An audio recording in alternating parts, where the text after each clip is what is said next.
যে প্রতিশোধ কি বাংলাদেশের মানুষ নেবে না? শেখ হাসিনাকে কোনো ভ্যালিডিটি দেয় না, তার কোনো কথা আমরা গুরুত্ব দেই না। নেতৃত্ব গেছে প্লেনে, তুই পালাবি কনে, তার প্রত্যুত্তর দেওয়ার মতো কোনো জায়গা নাই। তো যারা পালিয়ে গেছে তো পালিয়ে গেছে, আপনারা নিজেই দেখেছেন। শেখ হাসিনাকে তো পালায় যেতে সুযোগ দেওয়া হয়েছে, ছেলের গ্রহণযোগ্যতা আসলে কোথা থেকে? হাত তুলবে, আমরা তাদের হাত ভেঙে চড়ে চুরমার করে মাটি। নেতৃত্ব গেছে প্লেনে, তুই পালাবি কনে। যদি আসে তার প্রতিদান কি বাংলাদেশ মানুষ নেবে না? বাংলাদেশের মানুষ কি শেখ হাসিনা যে বাংলাদেশের মানুষকে প্রতিশোধ শিখিয়ে গেছে, সেই প্রতিশোধ কি বাংলাদেশের মানুষ নেবে না? শেখ হাসিনাকে কোনো ভ্যালিডিটি দেই না, তার কোনো কথা আমরা গুরুত্ব দেই না, তার কোনো কথা গ্রহণযোগ্যতা আমাদের কাছে নাই। তো তার ছেলের গ্রহণযোগ্যতা আসলে কোথা থেকে? তো তার ছেলে তো মামুলি একটা ছেলে মাত্র, তার ঠিক আছে।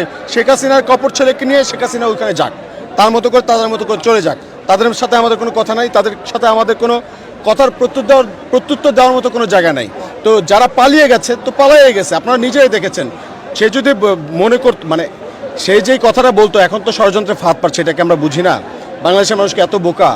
তো বাংলাদেশের মানুষ এই যে ষড়যন্ত্রগুলো তারা করার চেষ্টা করছে, এটা অবশ্যই এই শেখ হাসিনা যে যারা দালালি করছে এখন, শেখ হাসিনা যারা দোষ আছে তারা এই যে করার চেষ্টা করছে, তো আমরা এটা মনে করছি সেই ষড়যন্ত্রের অংশ। তো তাই সবাইকে বলবো, সবাই হুঁশিয়ার থাকবেন। শেখ হাসিনার দালালকে যেখানে পাবেন সবাই ধরবেন, তাদেরকে ধরে নিয়ে আমাদেরকে মনে রাখতে হবে, আমাদেরকে বিচারের আওতায় নিয়ে আসতে হবে। আরেকটা বিষয় একটু জানতে চাই, সেটা হচ্ছে এই সাম্প্রতিক সময়ে বিভিন্ন গণমাধ্যম বলেন, বিশেষ করে ইন্ডিয়ান গণমাধ্যম এবং বাংলাদেশের সোশ্যাল মিডিয়ায় একটা জিনিস প্রচার করা হচ্ছে যে পুরাতন ছবি বা ভিডিও ভাইরাল করা হচ্ছে যেটা সনাতন ধর্মাবলম্বীদের, সেইটা ব্যবহার করে এখনকার বলে চালিয়ে দেওয়া হচ্ছে যে সনাতন ধর্মাবলম্বীদের ওপরে হামলা নির্যাতন করা হচ্ছে। তো এইটা আসলে ছাত্র সমাজ কিভাবে এই ষড়যন্ত্রটাকে মোকাবেলা করবে এবং ভারতীয় গণমাধ্যমদেরকে কি বলতে চাই? আচ্ছা, সংখ্যালঘুর যে ট্রাম্প কার্ড, এটা একটা পুরনো কৌশল, পুরনো রাজনৈতিক কৌশল। আমরা যারা এখানে সনাতন ধর্মী আমাদের ভাই বোন আছে, আমরা হলে থাকছে, সবার সাথে আমাদের কথা হচ্ছে, যার যার বাড়িতে আমরা এলাকা এলাকায় খোঁজ খবর নিয়েছি। গতকালকে আমাদের সমন্বয়করা কিন্তু ঢাকেশ্বরী মন্দিরেও গেছে। বাংলাদেশের প্রত্যেকটা মন্দিরে গিয়ে শিক্ষার্থীরা গিয়ে তাদেরকে সেগুলো পাহারা দিচ্ছে। এমনকি আপনারা দেখেছেন এখানে যে ছাত্র শিবির যারা ছিল, যাদেরকে নিয়ে যাদের জঙ্গি বলা হতো, হ্যাঁ, নিষিদ্ধ সংগঠন বলা হতো, এমনকি তাদের একটা খুব পজিটিভ একটা কাজ আমি নিজে দেখেছি, যে তারা গিয়ে কিন্তু এই যে মন্দিরে ভাঙচুর যাতে না হয়, তারা কিন্তু সেখানে গিয়ে মন্দিরগুলো পাহারা দিয়েছে। তো এইটা কিন্তু একটা পজিটিভ একটা সাইন, যে শেখ হাসিনা কিন্তু যখন যাকে থ্রেট মনে করেছে তখন তাকে জঙ্গি সাজিয়েছে।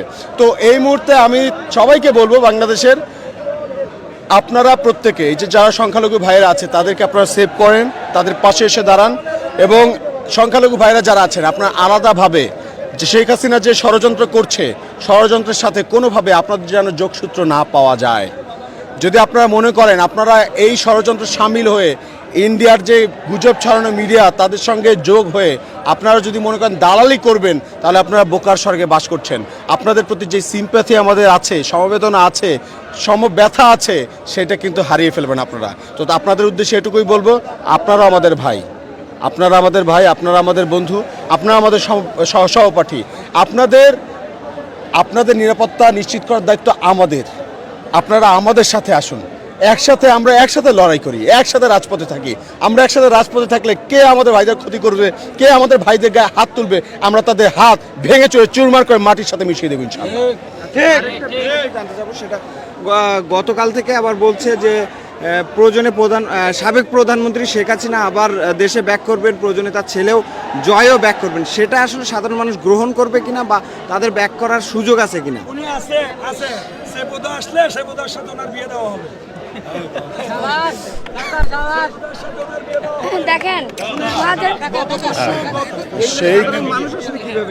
শেখ হাসিনাকে বাংলাদেশের মানুষ এখন চরম পরিমাণে ঘৃণা করে। সে যে একজন খুনি, সে যে বাংলাদেশের মানুষদেরকে নির্বিচারে খুন করলো, ছাত্রদেরকে খুন করলো, আমাদের ভাইদেরকে খুন করলো, আমাদের বোনদেরকে খুন করলো। তার যে কুলাঙ্গার বাহিনী ছিল, তার যে কুলাঙ্গার লীগ ছিল, তারা আমাদের বোনদের গায়ে হাত তুলেছে, তাদেরকে রক্তাক্ত করেছে। আপনারা কি মনে করেন শেখ হাসিনা যদি আসে তার প্রতিদান কি বাংলাদেশ মানুষ নেবে না? বাংলাদেশের মানুষ কি শেখ হাসিনা যে বাংলাদেশের মানুষকে প্রতিশোধ শিখিয়ে গেছে, সেই প্রতিশোধ কি বাংলাদেশের মানুষ নেবে না? শেখ হাসিনাকে বলবো, যদি আপনি একদম সাবধানে থাকতে চান, আপনি যদি ভালো থাকতে চান, সুস্থ থাকতে চান, আপনার যারা দোষর ছিল তাদেরকেও আপনারা আপনাদের সাথে করে প্লেনে করে নিয়ে যান, নয়তো তারাও আপনার জন্য কিন্তু এখন বিপদে পড়ছে। তারা নাকি রাস্তায় বের হতে পারছে না। অনেকে আমাদের কাছে ফোন দিয়ে তাদের মাদেরকে ফোন দেওয়া হয়ে তারপর কান্নাকাটি করছে, বাবা আমার ছেলেটাকে বাঁচাও, আমার ছেলেটাকে মাইরো না, ও কিছু করে নাই, যত দোষ শেখ হাসিনার। এখন দোষটা যে শেখ হাসিনার, এই শেখ হাসিনার দোষদেরকে বলেন তোর নেতা তো গেছে প্লেনে, তুই পালাবি কনে? তোর নেতা গেছে প্লেনে, তুই পালাবি কনে? আবার যদি দালালি করতে আসে সবাইকে, শেখ হাসিনাকে তো পালায় যেতে সুযোগ দেওয়া হয়েছে, কিন্তু ওর দোষরদের কিন্তু পালায় যেতে সুযোগ দেওয়া হবে না।